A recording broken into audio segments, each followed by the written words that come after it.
Think of the Shehnai and the first thing you would probably imagine would be a wedding or a function or a similar occasion. The second would probably be Ustad Bismillah Khan, the Shehnai maestro playing Shehnai. Yes, it's indeed true, Ustad Bismillah Khan was a legend in himself. But how he rose to fame, we'll get to know it in this class. Hello and welcome to this online class of English where we would be studying the Shehnai of Bismillah Khan. In the story, we'll get to know how Bismillah Khan started his career in Shehnai and how he brought Shehnai to the front stage, his early life and his later life, and how he was bestowed with so many awards in his life. So without any further ado, let's start with the story. So like I have told you in the previous class that The Sound of Music consists of two stories about two popular music masters. Part 1, Evelyn Glennie listens to sound without hearing it. We did this part in our previous class. We understood the story followed by doing some questions based on the same. Part 2 is The Shehnai of Bismillah Khan, which we are going to study in this class. So do take out your textbooks and a pencil and do write whatever word meanings come your way. Okay, now talking about Ustad Bismillah Khan ji. Okay, so he is a legend in himself and whenever he plays Shehnai, he mesmerizes everyone. He was famous not in our own country, but he was famous internationally too. In this part, we will understand how it all started, what his early life was and what his later life was, how he rose to fame, how music was already there in his family, both paternal side and maternal side, and how Shehnai got its name, whether Shehnai existed as an instrument already or it has been modified. Okay, so one thing that there was this instrument, pungi, which used to be played in the royal court. But somehow there was a very famous emperor, Aurangzeb. He banned the playing of pungi because of its unpleasant sound. But later, after some modification in this instrument, Shehnai came in existence. So in the whole part, we'll understand how Shehnai came on the front stage, how Bismillah Khan became such a famous name in this field, what his early and later life was. We'll understand this, everything, okay? Now, before starting with the actual plot, we need to understand and know something really important. And that is, the lesson is about Ustad Bismillah Khan. He was a renowned Shehnai player in India. I've already told you this. He's a legend because he did something which has got historical significance, indeed true. So he actually performed Shehnai on a very auspicious day. And that day has got historical significance, historical importance in itself. In the history, he played the Shehnai on the day India got independence, that is 15th August 1947. Yes, so he performed or played Shehnai on the day when India was about to get its freedom, that is on the day 15th August 1947. At the Red Fort, before the Prime Minister of India, Pandit Jawaharlal Nehru, gave his speech. So his performance was before the speech of Pandit Jawaharlal Nehru, and where he performed at the Red Fort. Before that, Bismillah Khan played the Shehnai in order to signify something auspicious. And what is this auspicious thing? The freedom of India, because on that day India was going to get free. So this has got historical importance in itself. Okay, now before you read is given in your textbook, and this is what before you read is. Think of the Shehnai and the first thing you will probably imagine is a wedding or a similar occasion or function. Indeed true. Whenever somebody mentions Shehnai as a word, the first thing that comes to our mind is a wedding or maybe a function or something of the similar sort. Because Shehnai as an instrument is very famous, specifically when it comes to weddings, Indian weddings. So generally when this word is said, this is the first thing that comes to our mind. But the next would probably be Ustad Bismillah Khan, the Shehnai maestro playing this instrument. Not to forget this, that the second thing that would definitely come to our mind would be Bismillah Khan. Because he's a master player. He would play Shehnai so beautifully that he would capture the attention of everyone around. And whenever we talk about Shehnai, it's very obvious that it would be directly related to Ustad Bismillah Khan, because the credit for like bringing Shehnai to the front stage, it simply and purely goes to Bismillah Khan. How he rose to fame using Shehnai, playing Shehnai, and how he specified the importance of Shehnai as an instrument, we will understand that. Okay, so let us start with the actual plot now. Emperor Aurangzeb banned the playing of a musical instrument called pungi in the royal residence for it had a shrill, unpleasant sound. So now we are going to get a part of history. So in the history, what happened? There used to exist an instrument and the name of the instrument is this. But this instrument is banned to be played in the royal court, in the king's court. Why for? And who banned it? Okay, so it was banned by Aurangzeb. And why he banned the playing of pungi as an instrument in the royal court? Because of its shrill, unpleasant sound, because of its sharp and not so good sound. So because of that, pungi was banned to be played in the royal court. Pungi became the generic name for reeded noise makers. Here, to indicate instruments like pungi, what is given? Noise makers. Why noise makers? Because of the shrill and unpleasant sound. Okay, and it became a generic name. What is a generic name? Generic name is a scientific name which is given to a group or a class. Okay, for reeded noise makers. Now what is reeded? Reeded noise makers are all those instruments in which you need to blow wind which has got holes on its surface. You understand? Any sort of instrument in which you need to blow wind in order to play it is a reeded instrument. Okay, so pungi was the scientific name of all the instruments which were reeded in nature. Moving ahead, few had thought that it would one day be revived. Now, not many people expected this, or not many people imagined this, that one day this instrument would be brought back to life, would be modified ever. Nobody had given it a thought. A barber of a family of professional musicians who had access to the royal palace decided to improve the tonal quality of the pungi. What is tonal quality? The quality of the sound.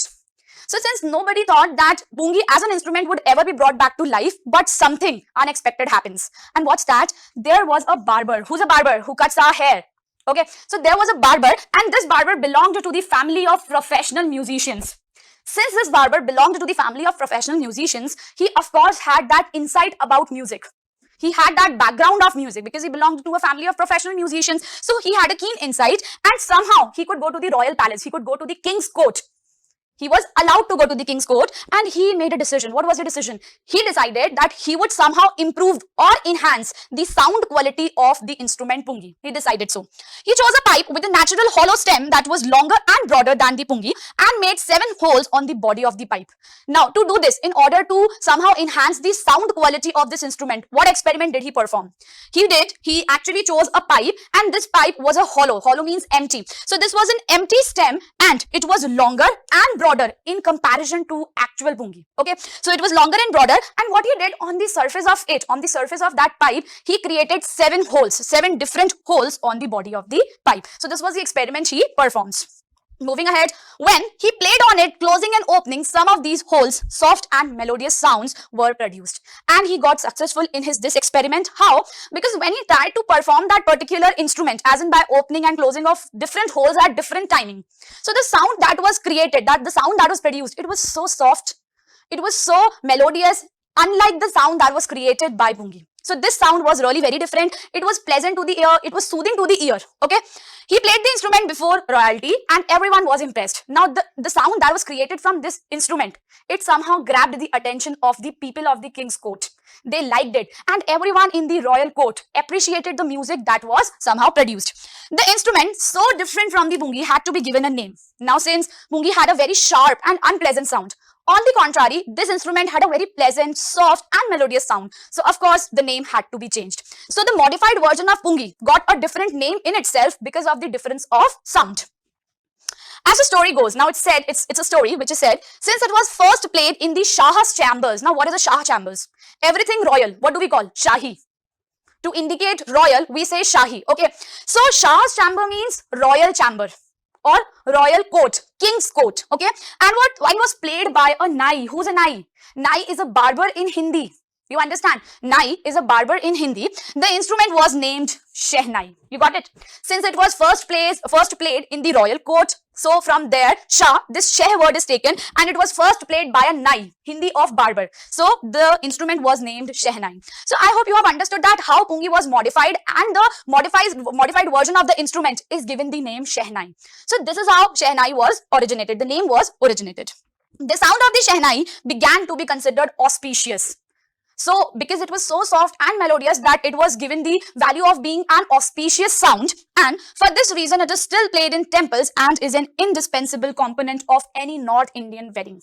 Since it creates an auspicious sound which is believed by many, that is why it is involved in temples, as in Shehnai playing is involved in temples. At the same time, if we talk about any North Indian wedding, you would definitely find Shehnai players there. Why for? Because the sound is considered auspicious. So when this instrument was originated, somehow it got its importance in the temples and in different Indian weddings.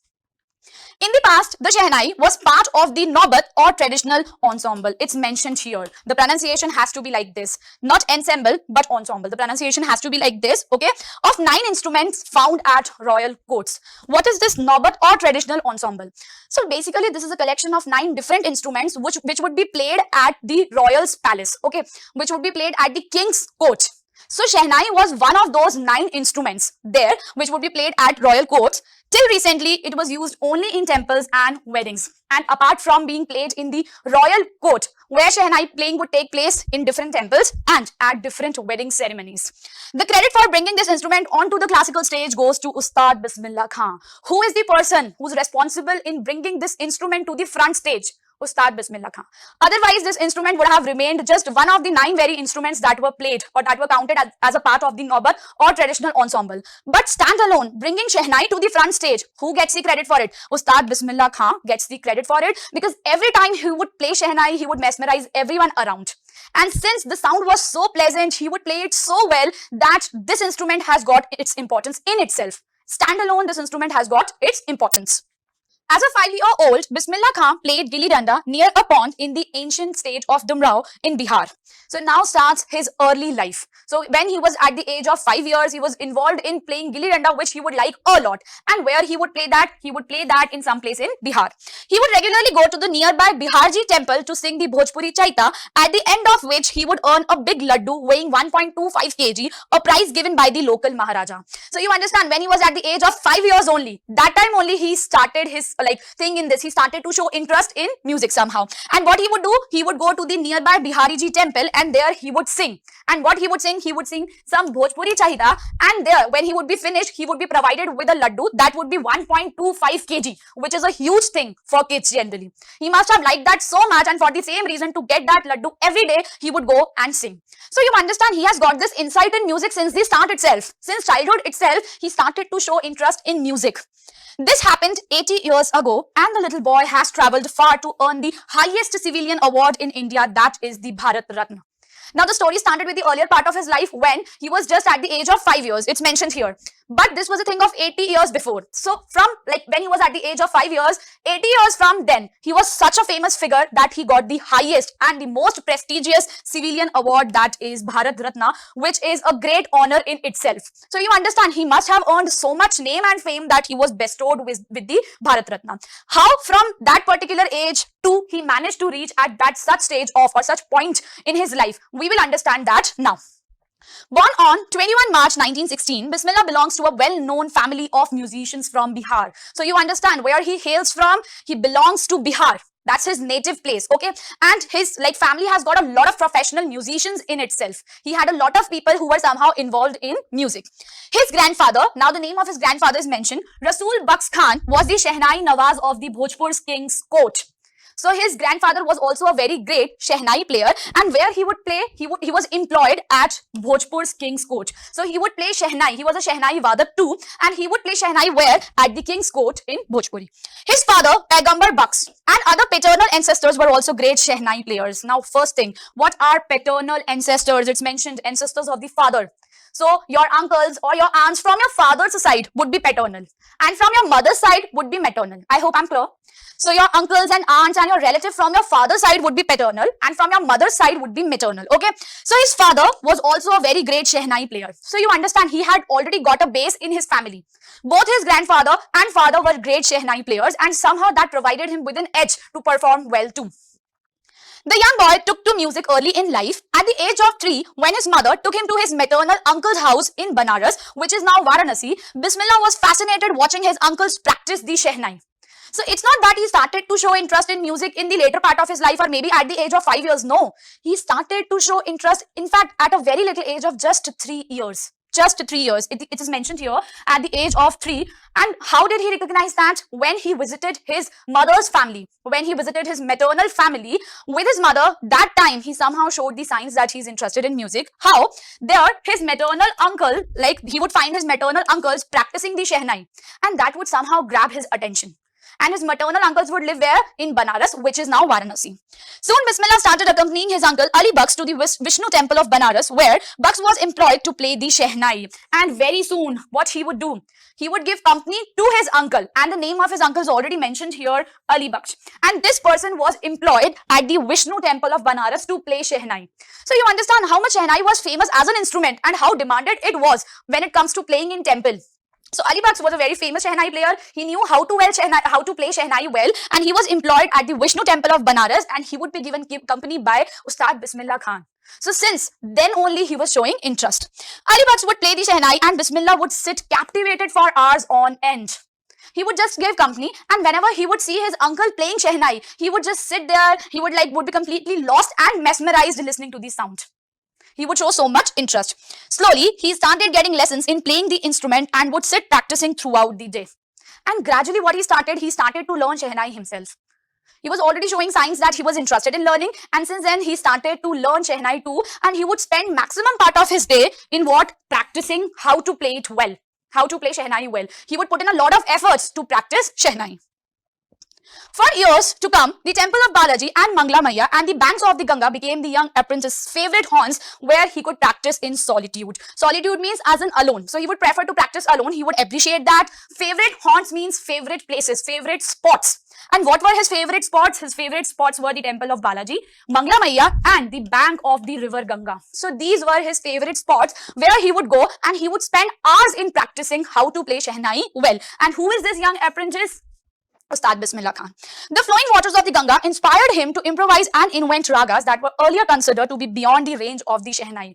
He put in so much effort, he was so much interested, and he had got this keen insight in playing Shehnai that somehow he managed to invent different ragas which were considered that these ragas couldn't be played using a Shehnai. But he somehow managed, he was so motivated and he did a lot of experimentation that he managed to play those ragas through Shehnai which were considered impossible earlier. And he got the motivation from the flowing water of the river Ganga. So you understand, he would spend hours sitting at the bank of Ganga and at two different temples, and he would learn and practice Shehnai, and somehow he was doing very well when it comes to playing Shehnai that he managed to invent some ragas which were considered that couldn't be played through this particular instrument. Such was his interest in playing Shehnai. Think of the Shehnai and the first thing you would probably imagine